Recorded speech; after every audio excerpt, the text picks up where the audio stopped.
Welcome back, everybody, to another episode of the Live in St. Cloud podcast.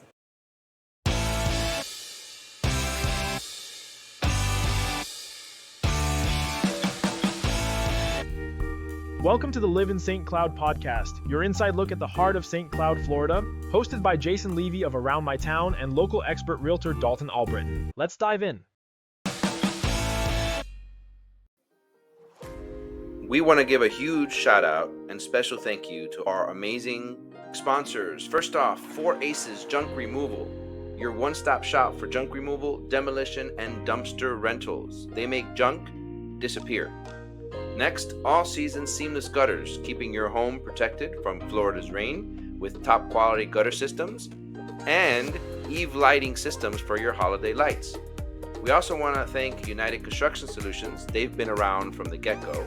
Your local pros for all your construction needs, from renovations to new build. And our venue sponsor, Complete Construction. They've been amazing, allowing us to record some of our episodes there. They're dedicated to building a stronger community, residential and commercial, one project at a time. They also build playgrounds and swing sets. Thanks again for all of our sponsors. Check out these amazing local businesses, and don't forget to like and subscribe our podcast. I would introduce you, but your resume is incredibly long. Is it? I didn't know that. I would almost put you in the category of local celebrities, being Sure. you hang out with some these. I've met a few. I've met a few in my day. Yeah. And your laundry list of accomplishments locally with these working at St. Cloud High School, Yeah. of the monthly markets, an educator, comedy club owner, all kinds of things. But Yeah. for right now, you are the king, correct? I am the Bacon King. Bacon King. That's right. I make sausage too, but I'm not going to call myself the Sausage King. That's how rumors get started. Don't want that to happen. All right, fair enough. Yeah. Fair point. All right, so we're going to jump into quite a few things just because I did plenty of research. I know you've been on plenty of other podcasts and shows Sure. showing how to cook.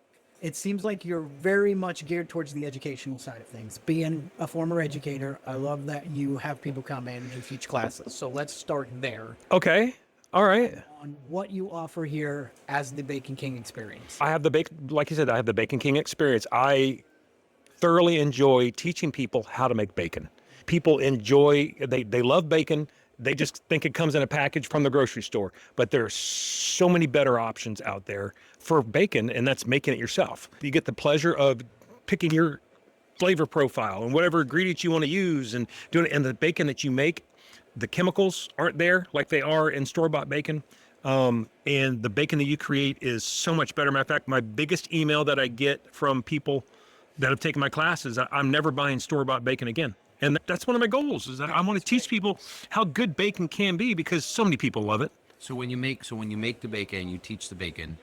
Can they use that for future, or do they have to come back to you to make more bacon? Oh, absolutely. No, my goal is that when they leave my class, they have the knowledge and everything that they need to go home. If they had more pork belly and the ingredients that they have, that they can make more.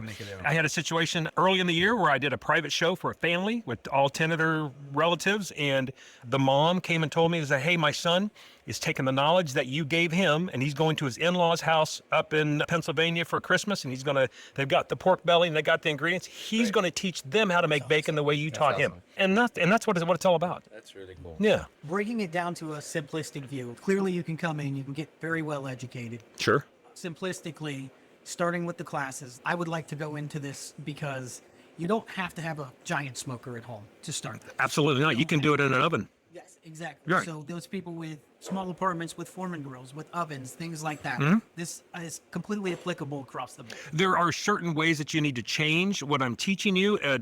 If you don't have a smoker, the only real difference is you have to go out and get some liquid smoke that you can get at the grocery store. It's not the best way to do bacon, but it is a way to do bacon, and you still get that smoky flavor. But you can do it right there in your oven. It's not hard at all. And then for your flavor profiles, this is something I was very curious about. Obviously, some of your best sellers are, I believe in an interview you said candy meat was probably your favorite. Yeah, meat candy, sure. It's a maple brown sugar. It has a sweetness to it, sure. So what are some of your more exotic flavors, and what are some flavors some people brought to you where you were like, oh, that's a great idea? When I was first just experimenting, I'm sitting there thinking, what can I do? And I realized the cure, which is the most important part of making bacon, that's the salt, that's the pink curing salt. That's the most important part. So it's already got that salty flavor to it. So what can we do to add to that? So I said, hey, what's on the edge of a margarita? All right, salt. So I added a little lime juice, a little tequila, and I cured it. And not good. Oh, it didn't go anywhere. Not good at all. I've made spicy bacon. I made pepper bacon. I made savory bacon. I made Cajun bacon. I've done all different types of things. It's really just your own personal preference. And that's what I do in the class is that I give them a basic recipe for bacon, but then I have a ton of other spices right there that they can choose from, and they can add or do whatever. So it works out well. Oh, look what we have! Look what we have here, guys. Awesome. Completely that. customizable. So it's tailored to who you're teaching. Correct. Okay. Correct. And that's what it's all about. I don't want to say this is how you have to make. The only important that they have to do is the cure part, which is the salt and the pink curing salt. Everything else, it's on their own. They can choose whatever they want to do. And I tell them, I said, if you have a favorite spice at home and you want to bring it to incorporate it into your bacon, bring it with you and I'll show you how to do it. Well, a question I had on that note, because you touched on this on a couple of other shows, but I wanted to dig into it. For someone that's a little bit health conscious and for someone like that's looking to budget right now, because the economy is pretty hard. Yep, absolutely. I think it's just for quick research before I did this was thinking $6 a pound for bacon in the store. And can you break? Oh, that if you're getting it for $6 a pound in the store, that's crappy bacon. Yeah. It's more like 10 to $11 for. And then remember, this thing is pumped full of sodium erythorbate, which is a water retentioner. And so when you buy a pound of bacon, you're only getting about 2/3 of a pound of meat. That's why your bacon really shrinks when you cook it because you're cooking all that water out of there. Which is some things I wanted you to touch on is that the quality. Right? You're paying an astronomical amount for poor quality. Correct. Economically, it makes more sense, one, to learn it, to apply it to what you're doing in your craft, but Right. two, for what you offer, I think your base price is what, $85? $85, you get a 5-pound slab of pork belly, and it's like $6 a pound. You can get it at the store, and you get, of course, all the knowledge and everything else. Everything is provided for you, and you get a Bacon King T-shirt. Nice. Yeah, Nice. yeah. So What better? Economically and quality both work True. substantially better than True, because the only two chemicals we use is actually the kosher salt and the pink curing salt, which is a sodium nitrite. That's the curing agent. There are so many other chemicals that you get in store-bought bacon. Those are really the only two chemicals that we use. So, and we only use the bare minimum required by the government to consider it a cured meat product. So, if there is a healthier bacon, that's it. Yeah. Yes. My point is, guys, come in here because you get the knowledge. Oh, yeah. You get Right. 5 pounds. You get it for a great price. Yeah. You can't beat it. Like to me, that's way better than going to the store, especially in an Sure. economy where if you go buy bacon and milk, you probably ain't getting right. Yeah, and it's one of those things that now you get to take it home, you get to finish it, you get to make it, and then you get to share it with your friends, but you don't have to tell them that you made it. Let them say, "Oh, wow, that's the best bacon I've ever had." Then you can go, "I made it. I made it myself." That's good. Yeah. How often do you do the classes? I do them here at Jimmy Bear's once a month. Usually this third weekend, usually around. I've got them set up all the way through Father's Day, but normally I do them on Saturday, but on Father's Day weekend, I am going to do a class on Sunday. So you can give Dad bacon gift certificate or just sign them up for the class, and then they can come out here on that Sunday, actual Father's Day, and we can do the class. Nice. Yeah. And then you also do the monthly markets as well. I do the monthly markets. Yeah, I'm down there last Wednesday of the month. Usually they're on New York Avenue somewhere. I've got a brand new tent, so that should be fun. there you go. But yeah, I got it, and I sell my bacon there. I've got something new now. I've got, of course, my traditional. I have my maple brown sugar. But when I slice it, there are certain parts of the pork belly you can't use. The bacon you can't use because it just doesn't slice right.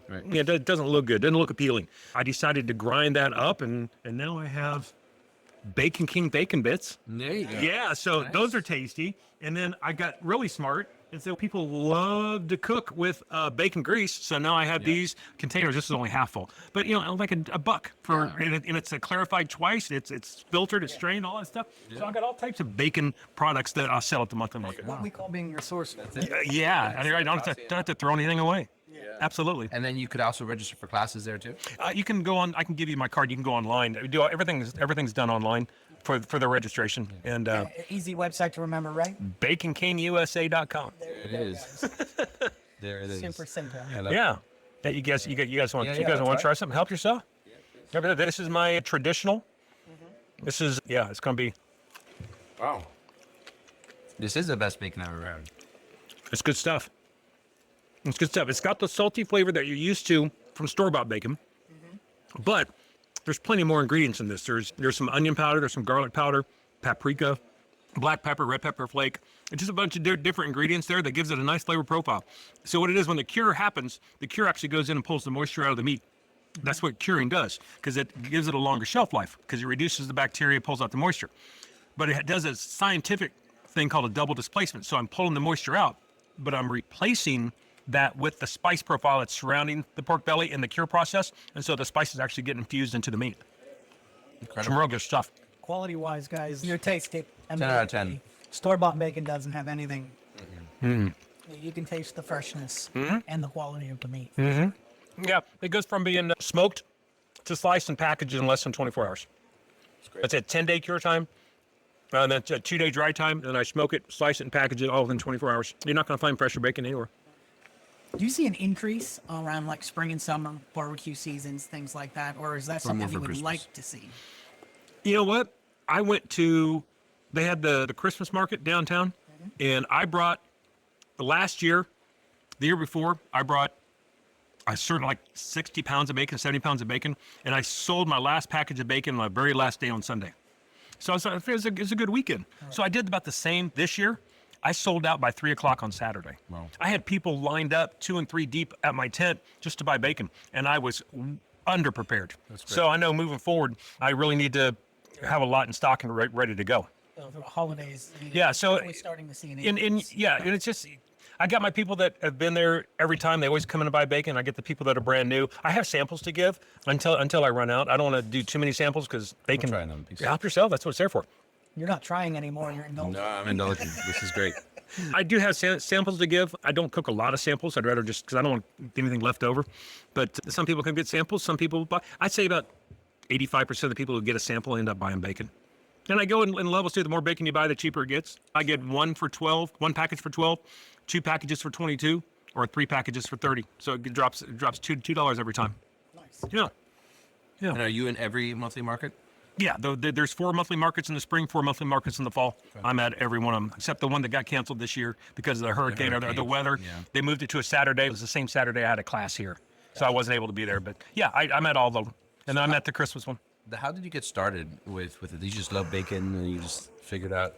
Okay, so I don't want to get out the impression that my life was all about bacon, right? I had a friend of mine who would make pork belly burnt ends, which was really good. It's made from the pork belly, the same stuff you make bacon with, and you use barbecue sauce. And you smoke it for a long time, use barbecue sauce and butter and everything else, and it's just absolutely delicious. So I started doing that, and it was really good. But then I realized there's basically 4 kinds of sauce. Barbecue sauce. There's regular, there's spicy, there's sweet, and there's mustard. So after I've done pork belly burnt ends with those 4 sauces, I've tapped everything out. I said, I got this 5-pound slab of pork belly that I bought. I said, I really don't want to do the burnt ends. So I decided, let me research and see how to make bacon. So I went through and did all my research, and I found a couple recipes that I wanted to do. And I went online and I bought the pink curing salt, because you can't find pink curing salt everywhere. It's not pink Himalayan salt. It's a specific special. And so I did it. And I just came up with an idea for a recipe, and it turned out wonderful, to the point that I'm slicing it up. I'm taking it to school, giving it to people. I say, go home and try this. And there was just a rate. So my original idea was, you can come and buy bacon from me.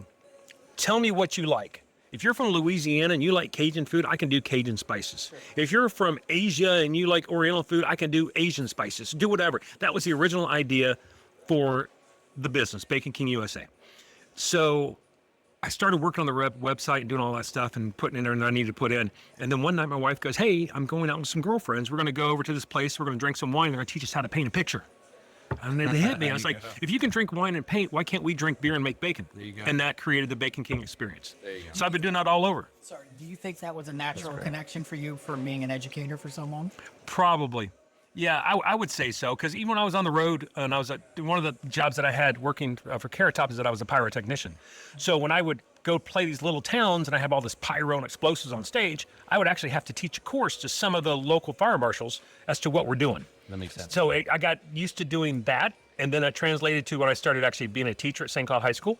English wasn't one of the courses I taught. And then I moved up to other jobs at the high school that I'm not actually in the classroom anymore. But then this popped up and I'm enjoying it. So I do my classes here. I go down twice or once every 2 months to a place in Ybor City called Cheeseology.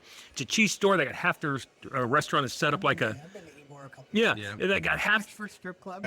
What are those? Yeah. I've never been. Bacon strips. Oh, bacon strip club. Okay, I can see that. But they have half their store set up as a classroom, and they teach people how to make cheese. They bring me in once every 2 months, and I do my bacon classes down there. Nice. Yeah, and I go to people's houses and do them. As long as I get 10 people, I can travel. Yeah, it works out well. So that's how that whole thing got started. Did you mention Carrot Top? Did you work for Carrot Top?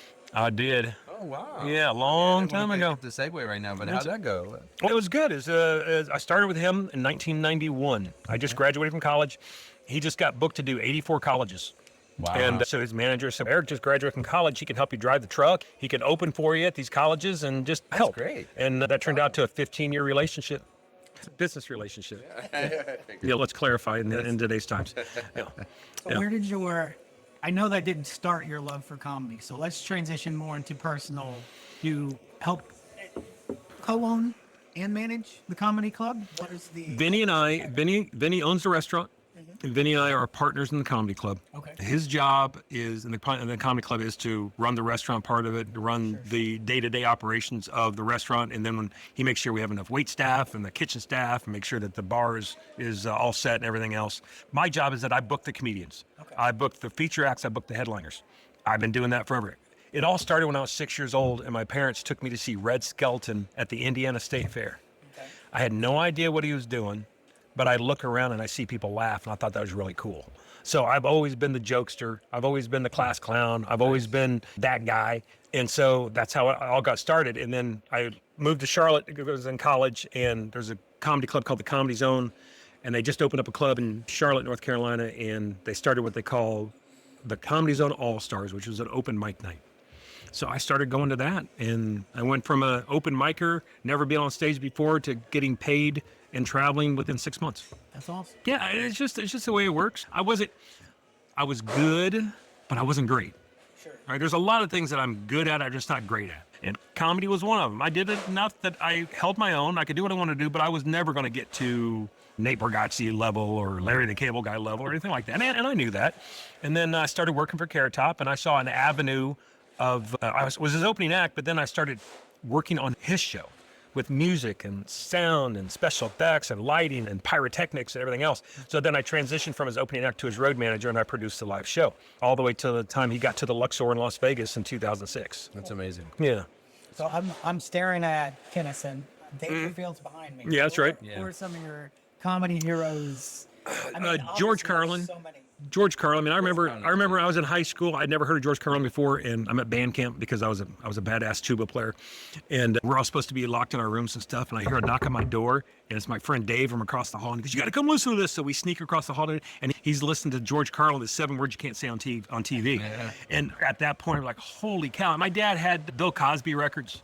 Didn't have any drinks, but Bill Cosby records, and so I'd listen to those, and then just. Back in the late 80s and stuff, there really wasn't a lot going on. Then they started doing the TV shows, even at the Improv and things like that in the early 90s.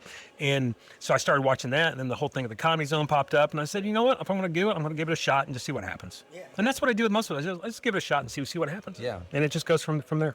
And so the comedy world and the podcast world have definitely merged a lot. Absolutely. Yeah, all the headlining comedians all have their own podcast now. Yeah. The new form of media, everyone has a podcast. You two jokers sitting Yeah, across the table from you have a podcast that anyone can have. Yeah, right. Whether are you still in the comedy scene? Because wouldn't you have to be to bring bookings in? Oh, yeah. Bring people in? When comedians send me tape, they send links now. They used to send tapes. Sure. When they send links and stuff, I can watch. If they send me a 30 or 40 minute set, and because they want to come and headline, I can watch the first 5 minutes and see how they start their show off. I can fast forward to about the middle and watch 2 or 3 minutes in the middle, then I see how they close. Sure. So I'm looking for jokes per minute. You have to be really special to be a long story type comic. Ron White is a storyteller, right? But he punches up the stories in the middle and keeps the laughter going. If you're one of those guys that tells a story, then hope for a big punchline at the end. If it's not a if it's not a good punchline, then you just wasted everybody's time. Right. But I like fast humor. I like things that keep the crowd in stitches. And that's what I look for. And I like stage presence. I like somebody who can come up on stage and you can just watch them. They can go from this joke into this joke seamlessly without some guys coming up, oh, what else did I tell you about? They're just, they're killing time at that point. We have a really good stable of comics. And with Vinny and I being in the business for many years, we have lots of friends.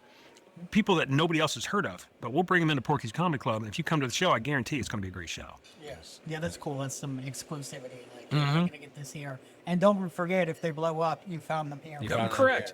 We got a couple guys. We got a guy coming, not this weekend, but next weekend, Dale Jones. He's going to blow up. That's great. Absolutely, yes. We bring him in once a year for our anniversary show, and he absolutely kills her. That's pretty. Yeah, we're talking about comedy. We should bring Vinny up here. Yeah. Where'd Vinny go? And you pretty much sell out the spot, right? You get a couple hundred people in here, huh? Yeah, the room holds 120. I consider 100 a sellout. We had Yakov Smirnoff here the past weekend, and we had 100 people here each night. Nice. Yeah. Yeah, so it was nice. This place is rocking. The 100 people in here, the place is rocking. It's got a low ceiling. All the laughter comes straight to the stage. The comics love this place. Yeah. There he is. Come on up, Vinny. And the establishment, 7 years, right? Yeah, so we're celebrating our 7th year anniversary as a comedy club this March in 2 weeks.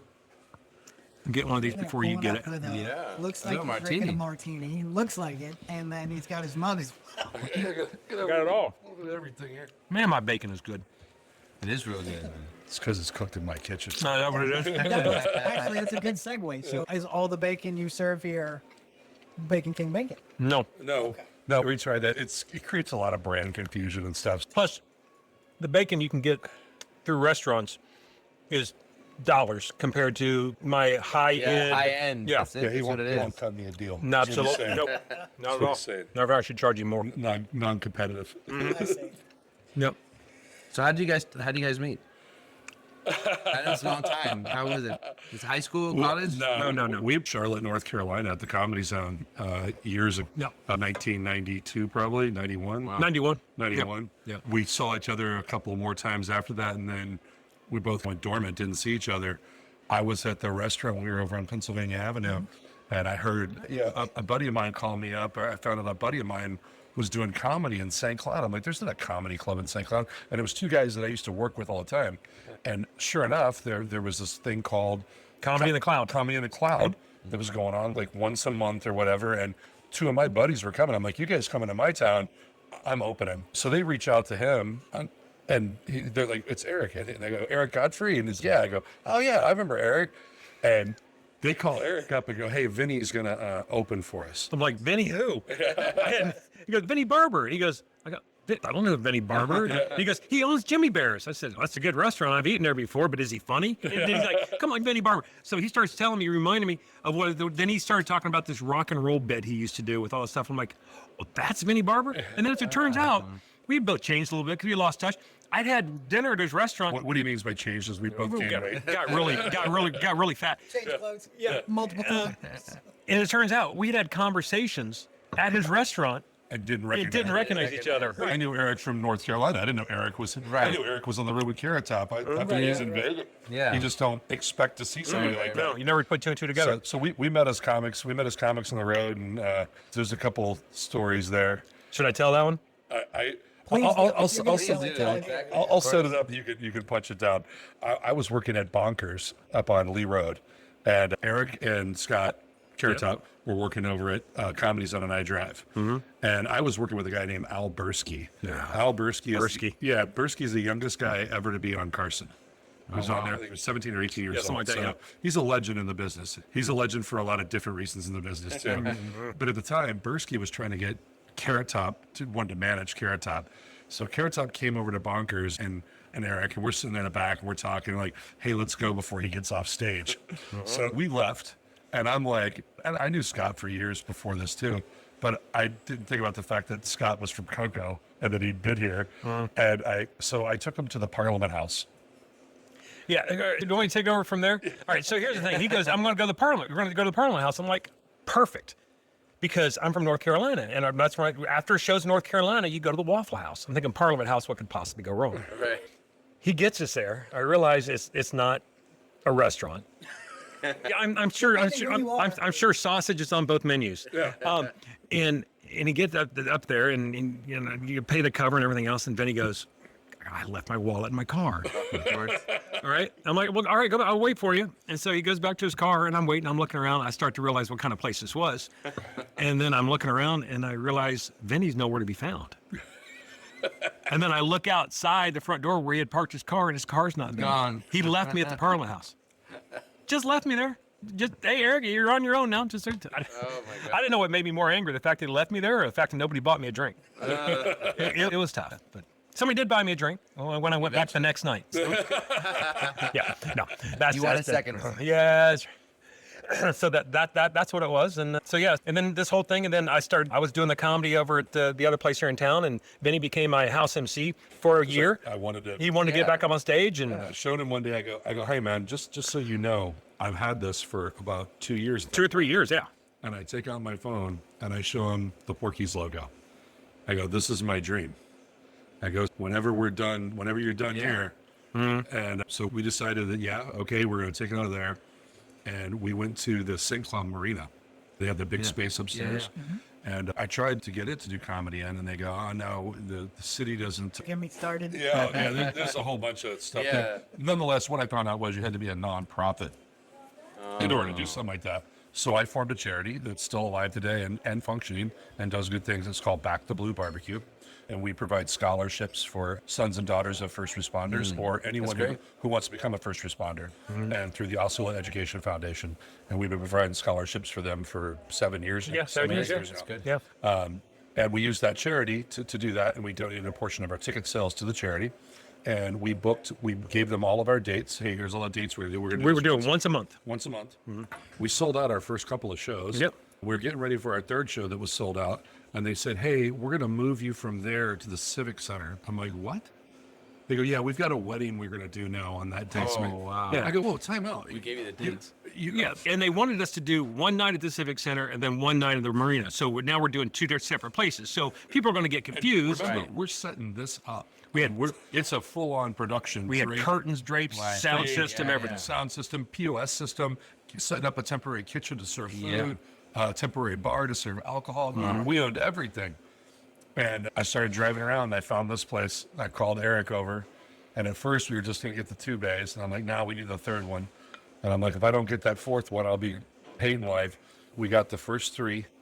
And it went from a whole. And this was almost exactly a month or 7 years ago. within- February 28th, I believe it was. You signed the lease. Yeah. And our first show here was March 16th. 16. Oh, wow. So it went from a hole in the wall to about 70% of what you see now. Nice. Into it, people were here 24 hours a day. They were doing electrical work in the middle of the night, and just because he had all types Amazing. of friends that We would took come out a and year do to it. build the kitchen. Yeah. But boom, that was the birth. Yeah, 316, 7 years. Yeah, 7 or 8. This is coming up our 7th year. So Yeah, yeah. 7 years. It's amazing. Yeah. Yeah. So we've been blessed ever since. Yeah. We went from, doing it once a month to twice a month. To, And now every week. now we do it every week. And, we need more support locally. I mean, I think course. people don't realize we had Jakob Smirnoff here last week. Yeah. We've had Chad Prather here, Killer Bees, Jimmy J.J. Walker, Yep. Dale Jones, Jimmy Schubert. We've Yeah. got a lot of great names here that if you look these people up, these are top-notch A-level comedians Yeah. that people are missing. To see this, and we're not hurting anybody on ticket prices. Food prices are great. The drinks are great. The food's incredible as well. It's not the best barbecue, but you'll never have any better. Unless you use my bacon. It's great barbecue. Yeah. Somebody's. Yeah. What did so local history? What did this used to be? Because wasn't the hardware store on the other side? So right now you're in Nextel. Yeah. Okay. This was the Nextel. The stage is Nextel. But right before we moved in, it was a Mexican grocery market. So funny story. We have a green room, as you see, right? Mm-hmm. That paint was left here because that's the same color green that's in the Mexican flag. And when we saw that, I'm like, we're painting the green room green. Because as comics, when you go somewhere, a green room is never green. Yeah. The green room just means you're on go. That's where you wait to go on stage. I'm like, we're painting the room green. Yeah. Love it. Your entire, you've been doing this a long time. Which part? Mainly Jimmy Bear. Jimmy- Before yeah, you even had the 2008. location. 2008, yeah. We were the food truck in front of Rice. Yeah. We had the original food truck war with the city, and we Yeah. approved and then not approved. And He paved the way. You guys. He paved the way. Man, that's not a good process. It's good to see they've come around a little bit and they're a little more forward thinking now about things. But I'll tell you, at the time when we were doing that and we were in front of Rice Market, I had a construction business that had went under. My parents' construction company had slowed down. We were living off that money. It wasn't something we were doing to buy jet skis with. We were paying our mortgage and things like that. And the funny part is after we ended up doing that and then getting things together and then we both have backgrounds in marketing. I never used any of my marketing skills for my own business. And then finally I went, wait a minute, I need to wrap some stuff. I need to buy a tent. I need to brand things. I need to create a better logo. Started doing all that. And as soon as I started doing that, then things started to fall. We got the restaurant on Pennsylvania Avenue, oddly, right behind City Hall. So they had to deal with us. And then we were there 2014, June 25th of 24, I think it's June 25th of 2014 is when we opened. And five years later, we were moving into here. Boom, that kitchen was ready. People were like, "Oh, you need a bigger place. You need more parking." I've got all that now, and then they forget about you. But we have our moments. We get busy. We have a very broad business model. We're not just the restaurant. We're caterers. We're event staff. We just finished Osceola County Fair. We just did the Silver Spurs Rodeo and the Monster Bowls. So we do a lot. Yeah, and I was going to ask you about that because Yeah. you've been there consistently. The fair Yes. has been there consistently. 12 years. 12 years. Obviously, and I don't think there's many other restaurants locally that are as locally involved, but that goes back to your history. Yeah. Growing up here and doing so much in the community. Yeah, I'm 8th generation Osceola County. I'm pretty much as native as you're going to get, which is really frightening because that means I represent this area. But yeah, no, we've been involved. The funny thing about the rodeo, I was telling Eric when this is the first year we did the rodeo where we actually were set up outside at the fair and they go, "Hey, the big boss of the rodeo, Randy Booth, came to me back in October and said, would you be interested? I know you're busy. If you're not, it's no big deal. Would you be interested in coming inside? Our clientele has said to us they want more variety. We know you know how to move a line, you know how to do events. Would you be interested in doing it?" And I said, absolutely. So it was an honor. Think about this for a second. Here's the really big global picture a lot of people don't know. When my father was in grade school, he worked for his 5th grade teacher at the rodeo arena selling Cokes. Wow. Okay. Flash forward to when I was 10 years old, I worked for his 5th grade teacher at the rodeo selling Cokes. Wow. And this year, I'm at the rodeo selling barbecue Nice. and tacos. Nice. And the fifth grade teacher's dead. The fifth grade, yeah, she's dead. Yeah. Wow, that's good. And then you actually were there cooking in the Oh yeah, no, I was there working the booth and everything. We have some alternate brands that'll show up here eventually. We have a brand called Better Call Saul Street Tacos, where our tacos are all good, man. And then we have another brand called Lord of the Wings. Both of those menus you can find on Uber Eats, DoorDash, Grubhub. They come from here. Oh, got it. But we actively do the taco. We do walking tacos. You see the walking tacos? We do those using our pork, beef, chicken, and Wagyu beef, and we do walking tacos at different events. And it's come out really. And here's how we take one aspect of this and we tie it together with the other. So he has the Better Call Saul Street Tacos. So Better Call Saul's, right, is from the Breaking Bad empire, right? And Breaking Bad, one of the DEA agents was Stephen Gomi on there. His name is Stephen Michael Quezada. He plays the club here. Next year, when we do Meekum, we're going to bring him in during Meekum, and then we're going to have him go to the Better Call Saul Street Tacos. And what's awesome is there he is with the Saul's truck. Okay. But this is actually a text to Bob Odenkirk, and where he goes, "So very cool, man," which when you think about it is much better than him saying cease and desist. My attorney will be contacting you shortly. Yeah. Even Bob Odenkirk himself knows that we're doing. So that's really cool. And Stephen Michael Quezada is a great guy. Funny guy too. That's another one people are missing out on. He's been here twice. So, this will be his 3rd time coming It'll back. become a 3rd time, yeah. Yeah, but we're gonna have him during Meekum, right? Correct. Yeah. Yeah. Once we get the dates nailed down. Yep. And he's going to be at the Better Call Saul's booth. That's amazing. We'll probably make it, for much as we pay him, he needs to sell some tacos. You think? All right, we can do that. I'm sure. That's really They'll be all for it. That's cool. Something a little in that same vein I want to touch on because I noticed it as soon as I started eating in Jimmy Maren's Barbecue back when you were on Pennsylvania. Pop culture is a huge influence on this restaurant. and Absolutely. On a lot of things you guys do. Yep. Just give me a brief summary of why that is. Obviously, being comedians, pop culture, right? Drugs are bad, okay? It was a joke at the restaurant when we were over there one day. I said, "This pork is so good, it can't be true. Therefore, it's pork fiction." And that was the cusp of how it started. And then I was like, Pork Fiction, Pulp Fiction's my favorite movie. Or one of my favorite movies, I should say. I could name lines, and I'm going, wow, we could have Jimmy's Gourmet. At heart, I'm a marketer. I think fast, I think quick. If I see something, I go with it, and I attack. And I just start going, and then he has to wheel me back. But I'm the conservative one when it comes to all this stuff. I'm like, dude, let's pump the brakes just a little bit. Yeah, Big Dick's Eatery's not going to happen because there's some bad jokes I had there. Right. But anyways, but that was really how it. The hell did that come from? That's just how it started. Was just something simple like that. So it's all a play. Like the name of our bar is Jack Rabbit Slim's Bar. We even have the stained glass picture over there of Jack Rabbit Slim. It's the only one that exists. I had it custom made. Nice. So I think it's entertaining for people. One of my favorite lines in the movie was, "This place is great. It's like a wax museum with a pulse." And when you come in here on a Friday, Saturday night, and you got comedy going, and I got Rodney on one side of the stage and Sam on the other, and a Yakov's up here, or a Jimmy J. Walker, and the crowd's pumping and the food's hitting the tables, this place is just vibing. Yeah, that's good. And we appeal to a lot of those comics because we have that 80s sort of style and feel to our club. The music is all 80s videos playing on the thing, and all 80s rock music. We want that vibe and that energy. And I think it lends well to pairing the two together. Some people just don't get it. Right. I've had some people just go, it's more of a nightclub than it is a barbecue place. I don't care how you think of it, as long as you think of us and you show up. Yeah, that's what it's all about. Show us and give you money. And listen, we're bringing in the same comics that you can drive all the way to Point Orlando.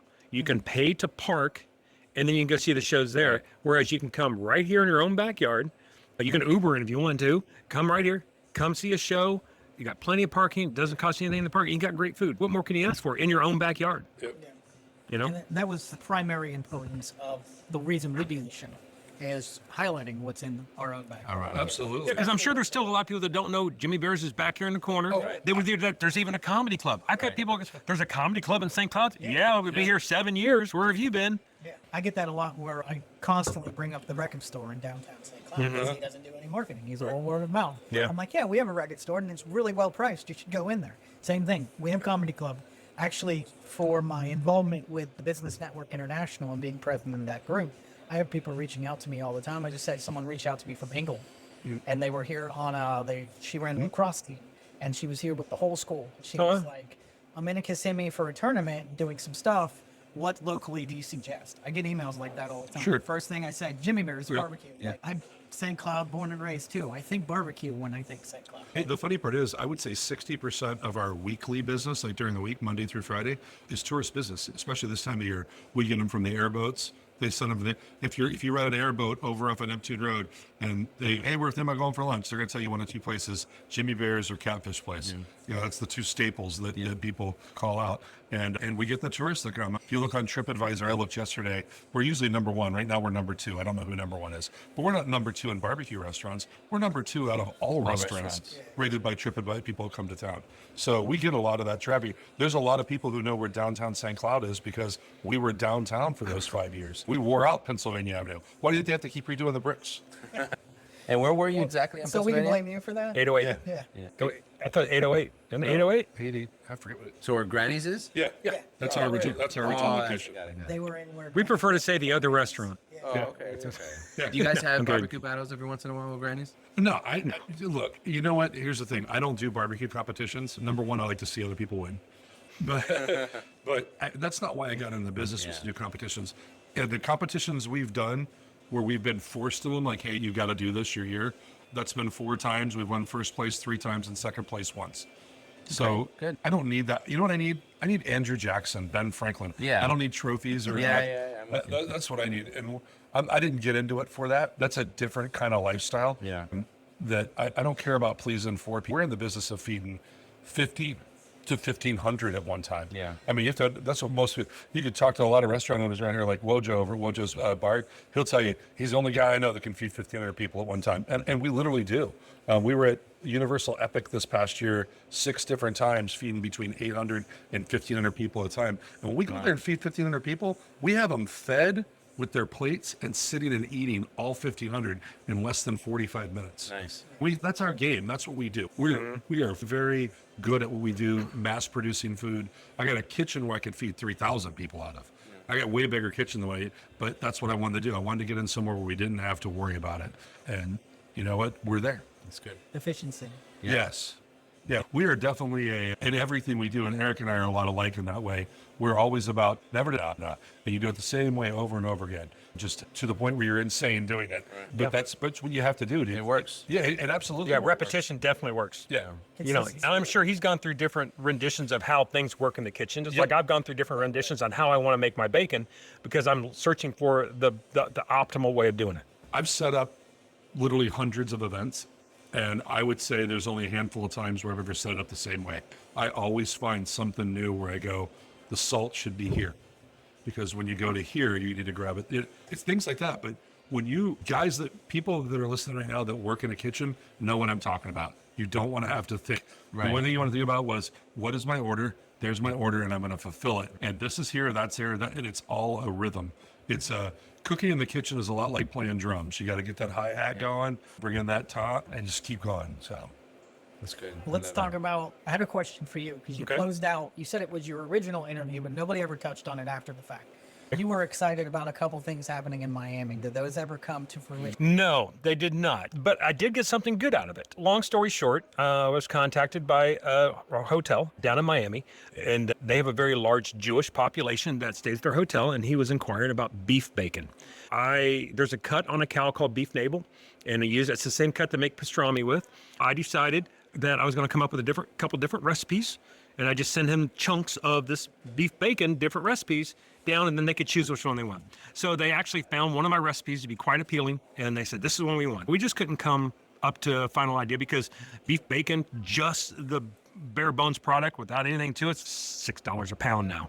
So they're looking for $2 or $3 a pound, and I'm cutting meat. It's not going to happen. So we didn't come to it, but I got a good recipe out of it. I call it my Trump recipe because it was the Trump International Hotel. Baron von Bacon. Baron von Bacon. Yeah, that might work. But that was cool because they had actually wanted to possibly bring in a comedy club to that hotel. So the manager brought Vinny and I down, and we stayed the night, separate rooms. And he showed us around and treated us like kings. And we met everyone. He was introduced to everybody. Donald wasn't there. No. But it was really cool. And at the end, they decided not to go the comedy club route because there's other comedy clubs in the area there. And The DB Improv. yeah. So, but it was a good little trip. I got to learn a lot. Like I said, I got an awesome recipe that I came up with for that beef bacon. So when I make beef bacon, that's the recipe I use.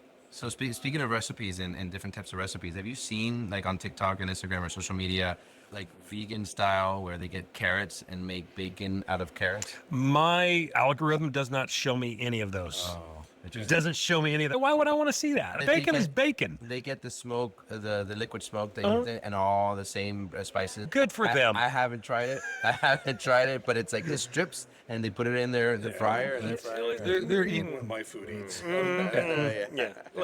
Touching on that, Good luck to them. touching on that for the growth conversation, like St. Cloud's growing. Obviously, St. Cloud's Sure. much different than it was back when you were running around. Even 5 years ago, yeah. 5 years ago.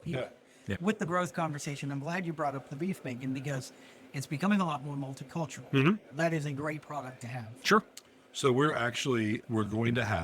a new menu that'll come out probably in the spring.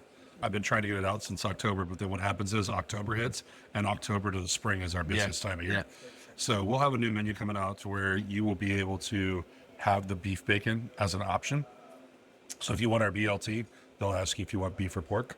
We'll also have bourbon maple bacon sticks.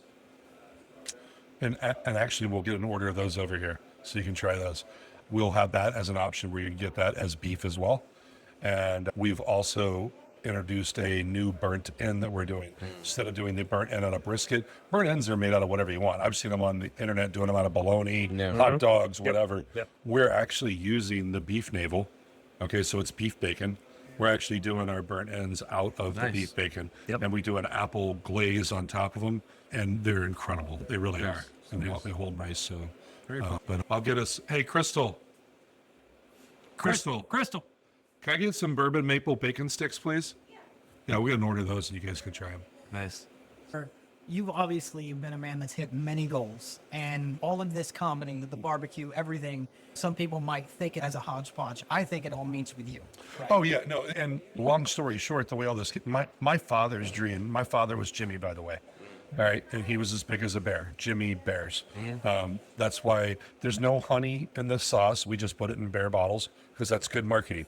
Jimmy Bear. But this was my father's dream, was to have a barbecue restaurant. And he lived long enough to see the bar built. It wasn't finished, but he lived long enough to see the bar built. We actually had dinner at the bar one night before he left town and went to Colorado where he passed away. But that was his dream, was the restaurant.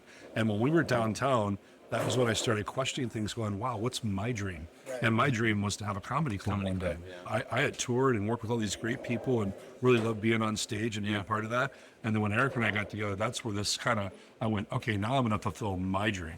And that's what sort of brought the two together. Yep. So goal-wise, have you hit all of your goals, or No. you keep? No. I successful people, you always move the ball. You always move the ball. Yeah, listen, we would love. We had Yakov Smirnoff here. He was a big sell. We went up against the rodeo, and I think we won. We had over 100 absolutely. people here every night. And sometimes when we're going against the rodeo, and I don't have a Yakov Smirnoff here, we might sell 15 tickets. Yep. We would love to be able to sell enough tickets to where we would do start off one show on a Friday and do 2 shows on a Saturday, or then maybe do 2 shows on Friday, 2 shows on a Saturday. But we have to have that support in the local area to be able to do that. And as long as people start selling out, and then we'll consider starting to add more shows. But that would be a goal of the comedy club, is to be able to do 4 shows on a weekend. You mean, you think about this, without drinks, if you bought a ticket here, all right, let's say 2 couples came out here. If you bought a ticket, you come in and buy what we call the bear, and buy the bear platter, which feeds 4 people easily, and you bought 4 tickets with no drinks, you're $100 for dinner and a show for 4 people. That's $25 Yeah, a head. try doing that at a movie theater whether the movie is going to be funny at all. You can't beat that. You can't go to the fun you're going to have here is guaranteed. Listen, we may miss on the host. I might miss on the feature act. Maybe we won't connect, but I guarantee you the headliner I bring in is going to be great. And so for $100, you can come here and guaranteed a good time, or for $100, you can go buy popcorn and soft drinks at the movie theater, and then just be sitting there and go, the movie's not bad. It's a great value, it really is. And then drinks aren't that expensive. I don't even know what drink prices are. I put them in a computer, but our drinks are competitive. They're not. I think wine's $6 a glass, and cocktails are 7, 8, 9, depending on what you get. It's nothing stupid. We don't even have a 2-drink minimum. Most comedy clubs you go to is a 2-drink minimum. Yeah, we don't do that. For some people, we should have a 2-drink minimum. And here's the other great thing. You come in here, you buy tickets one time, we put you on our mailing list.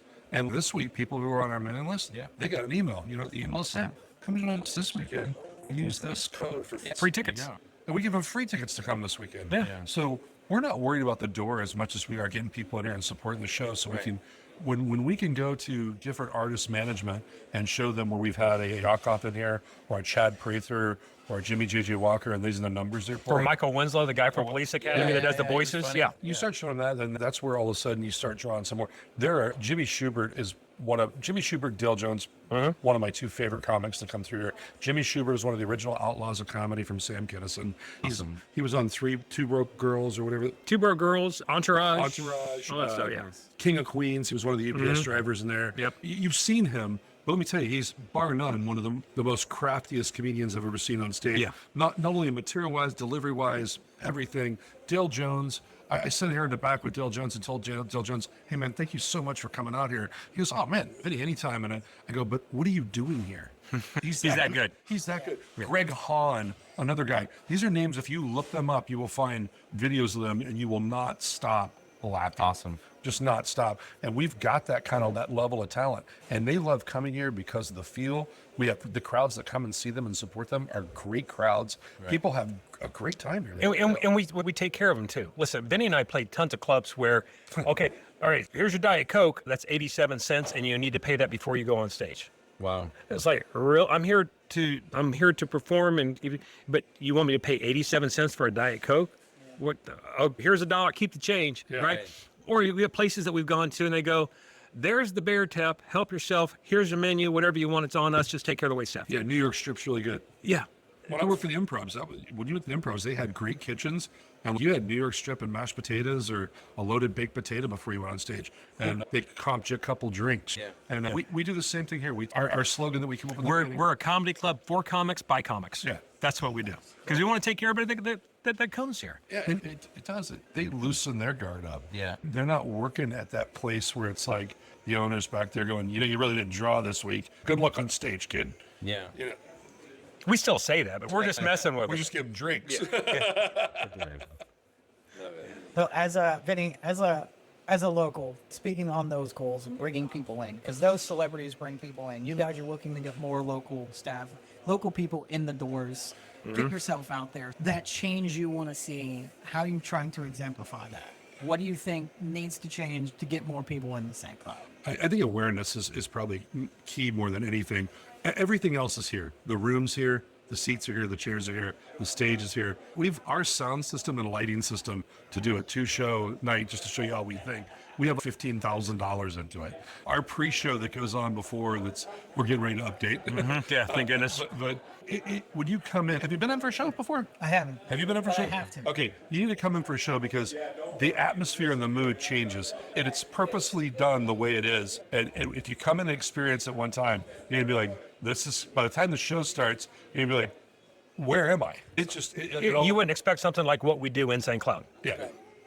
We're an international drive type setup with the way we start off the show with the lights and all that stuff. So we have When a we good time. first started, it used to go around, and the spotlight would go on Sam Kinison, and then it would be Sam Kinison doing a joke, and then the music would continue, and then it would go over to Rodney Dangerfield, and then it would go to Andrew Dice Clay, and we had pictures all around the room where the spotlights changed around.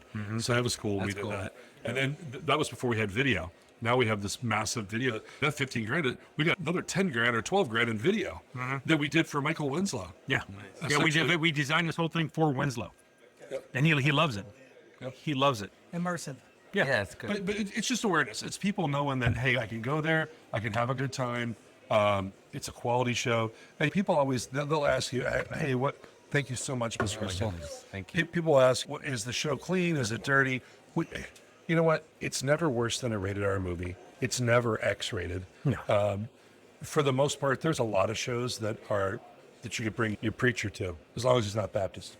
But we tried one time marketing a show. We had a guy that came here, Danny Johnson. Yeah. And we marketed the show as a clean show. This guy's good. He does churches. He does clubs too, but he does churches. We marked it as a clean show. We sold like 8 tickets. Nobody showed up. They didn't want to see it. We brought him back another time 6 months later and didn't say that, and he packed the room. Oh, wow. Yeah. And he still was just clean. And Jimmy G. Walker is really clean. Yakov Smirnoff really clean. Yeah. Killer Bee is really clean. A lot of the shows are. And if people call up and ask, we'll tell them, we'll give them, hey, it's more like a PG-13. Here's the other cool part that people need to know. Your 16-year-old or 17-year-old child, if you'll let them watch a rated R movie, bring them with you. There's no age limit. Yeah. And if they have the right ID, if they show me a good fake ID, I'll make them a cocktail. ATF is at the door. Yeah, I love it. So what do we got here? These are the bourbon maple bacon sticks. Just grab you one, and you want to get a little bit of that onion on there. We're eating the sticks too. I like the stick. Have at it. It's all right. Make sure you get a little bit of the onion. All right. But it's one thing. Food break. Best brick staff. Yep. It's great. So besides Porky's Comedy Club, where else can everyone find you? I know you guys are all over the place. OnlyFans? Respective brands. Okay. I'm sorry, but I was supposed to say that out loud. I don't know. Okay. Are you still the Bacon King? Yeah. Or are you Porky? Yeah, that'll go over like a pregnant pole vaulter. This week, I just got back today. We're at the Sumter County Fair. I'm going to Palm Bay to go do something. We're constantly Sure. different places with the food truck. That was one of the things we did in the past 2 years was we converted our event trailer into a food truck. There was a lot of things that had to be done to get the voltage down, to be able to work up the generator, reset up to where you could actually do a pull-up and pop-up like a food truck would do. I do Advent hospitals. I'll go to their parking lot for lunch. They'll have me out, that type of thing. We're all over the place anymore. I do food truck buyouts now. People will call me and go, hey, we had a group here. We've got 50 people. What can you do for us? I go, here's the menu.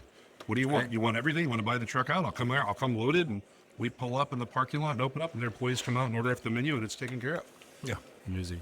So, It's good. This is really good. yeah. Some good stuff. What kind of events are you still looking to get into? More concerts. We do really well at concerts. We can handle the volume. We lost Country Thunder. We didn't lose it. I still may be there over in Tampa. I'm just waiting to hear back from them. We don't have Country Thunder in town anymore, but I'd applied for the Tortuga Festival in Fort Lauderdale. We didn't get it this year. I'll keep applying. Sure. And those things change. So any festivals or events where they've got a lot of people and it's well run. We do a lot of events at the Florida Amphitheater, which is the Central Florida Fairgrounds. We've done some concerts there, some 41, and we've done the Florida Groups Festival, which we'll be back at again this year. Great event, Florida Groups Festival. Great bands. It's more like a pot festival than it probably is anything, but it is. And I felt guilty at first. It's like hunting on a baited field. Should we bring up the thing we talked about the other day? Yeah, we'll be a little bit, can't be too transparent on it, but we are working on, we'll just say this, we're working on bringing a comedy festival to Osceola County. Well, that's great. Big names. With big names that everyone will recognize, and looking to have it be a yearly event. It's amazing. It's a concept Eric and I came up with a couple of years ago that we shopped around a little bit, and now we think we found a buyer for it. And we're going to work on putting that together and having a yearly comedy festival like San Francisco does, or Denver does, or LA does. There's no reason why this area shouldn't have an ongoing comedy festival that happens every year. Right. We're in the stages of figuring out the groove of it, so to speak. And a lot of when you put something like that together, has to do with the talent that you're going to bring in as well. Of course. And we want to make it into where obviously we have some big top tier names, but we want to get some of the guys that are around here. So, and some of the guys who come through here, I mean, like a Dale Jones or a Greg Hahn. I mean, those guys, I'm telling you, you see these guys once, you will come see them every time they come to town. They're that good. And we've in Orlando's, we're lucky because we have a good stable of local comics that come in here. The James John, Ken Miller, Ross Padgett used to be on Radio 104.1, Ron Feingold. All those guys come in here. Yeah, they all come in. So I have them here once or twice a year. That's good. And when are you planning to do the festival? Oh, really? I'd love to see it happen in the fall. I don't know if it will or not. There's a lot to be done. There's a lot. Yeah, depends on how much we can get done between now and the end of March. Yeah. Which I think we might be able to get it done, but we'll wait and see. But if so, I would say 1st of October would probably be the right time. That's usually when things start to pick up. It's right before my busy season starts to where I can be involved in it. I was actually on the phone today with the production company about stages and lighting and things like that. Nice. It's moving. Or we could wait till maybe a little bit at the start of the year, because once we get through Meekum and the fair, there's still snowbirds here. There's a lot of people here that we could it could be an early spring show. Yeah. Okay. Yeah. Look forward to it. It could be this time. Yeah, first week of March or whatever. Yep. It could be our anniversary week. It could be. Yeah. Absolutely. At the comedy club, not. Yeah. Okay. Yeah. Both. Yeah. Both. That's amazing. All right, guys. I appreciate the invite, Al. Yeah, Yeah, absolutely. we appreciate you guys coming. Anything at all we can continue to do to support you guys. Yeah, no, and same with us. Anything we can do to help you. If you guys want to come in here and bring other business, if it's cool to meet here, come in here and do it. Yeah. Yeah. We got this. We got a stage for you to sit on at the bar and then get a dinner or whatever, and let them come in and talk. Yeah. We appreciate that. Yeah. I told Jason this recently. I'm like, dude, I'm just gonna start haggling Brock Pruden to come on. Okay, there you go. Yeah. Back for it, yeah. Come on. My understanding is he's actually ate here. Yeah, and I wasn't here, and this was before this was when he was still playing college ball. But his father, Sean, and a guy that lives here named Kevin Wolf, that lives in town that owns Wolf's Landscape Irrigation. He's a sponsor of the radio. I'll give him a shout out, Kevin Wolf. They're friends, went to school together and everything like that. nice. So, yeah. So there you go. There's your introduction right there. There you go. As much as we can get on the show to bring guys in, because once they see one episode, hopefully they see your episode. Yeah, sure. Yeah, that's a good. Local businesses that are in the position you were 5 years ago, trying to do something. And you mentioned goals and things like that. My goals are every week to get up and do it again. And it's ever changing, ever evolving. The entrepreneurial spirit that you have you can't let that die. Right. Everything else around you can be dead, but as long as that's going, as long as you're still going. thinking and still clicking, you got some. Yeah, 100%. That's good. And then we also have the magazine too that I could promote all the events. So maybe if you send me all the upcoming shows, and we could just put it. Yeah, they're all right there on the website. Up through April, I think I got them up. Yeah. Okay, perfect. Yeah, they're all right there, plus a picture and everything else. So you can just pull it all from there. Yeah, perfect. Yeah, we appreciate you guys reaching out, because Vinny, I've eaten at restaurant plenty. There was a time in my life where I was at the Pennsylvania location every week. Yeah, you were the guy we used to beat out with a stick, right? Then I never came back. But obviously, you have a very good relationship with my parents, so Yeah. it was clearly you've been around a while, and nothing but good things. Don't Yeah. worry. Oh, yeah, Good things are said about you. No, and as well should be. I've been here. I love helping the area. I love helping the community. I love helping schools and churches and kids and police officers and firemen and everything like that. Whatever we can do, hurricane victims, we've done it all. Whenever those things pop up, I got a pretty big heart. And I can't help but follow it sometimes. And you know what? We're blessed. This last year with the 2 hurricanes, all I was just a vessel. Everybody else pitched in and paid for that. I wouldn't did it on their dime, and I just put it out there because everybody's thinking the same thing when something bad happens. course. What can I do to help? And when you see somebody's got, hey man, I'm going to do this. Jump on board. Yeah. Help me help them. But we've had thousands of people literally for both those hurricanes. Out of So, power, or I think that's what helps keep the St. Cloud community really strong. Yep. yeah. And helps the ability to rebuild after something like that and stay true and stay strong. Amen. Like it keeps St. Cloud. Yep. Yeah. Yep. Yeah. Absolutely.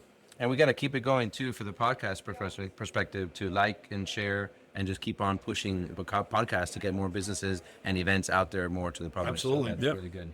Yep. I appreciate it. All right, fellas. Not I a problem, appreciate man. it. Thanks for feeding us. Thanks Yeah. for Not a problem. thanks for everything you do. Not just what everything. you've done for us tonight, but My everything my you've favorite saying is simply this: I'm here to help. My favorite Ronald Reagan line though was when Ronald Reagan said, "The worst thing you can ever hear anybody say is I'm from the government and I'm here to help." Oh, yeah, so that's the worst thing. I'm not with the government. Yeah. That's good. That's good. Excellent. Gentlemen, thank you very much. Thanks, you guys. Appreciate it. Appreciate it. I'm Dalton, Vinny, Eric, Jason, as always inviting you to find your way to live in St. Cloud and East. Great. Amen. See you around. Awesome. Thanks, gentlemen.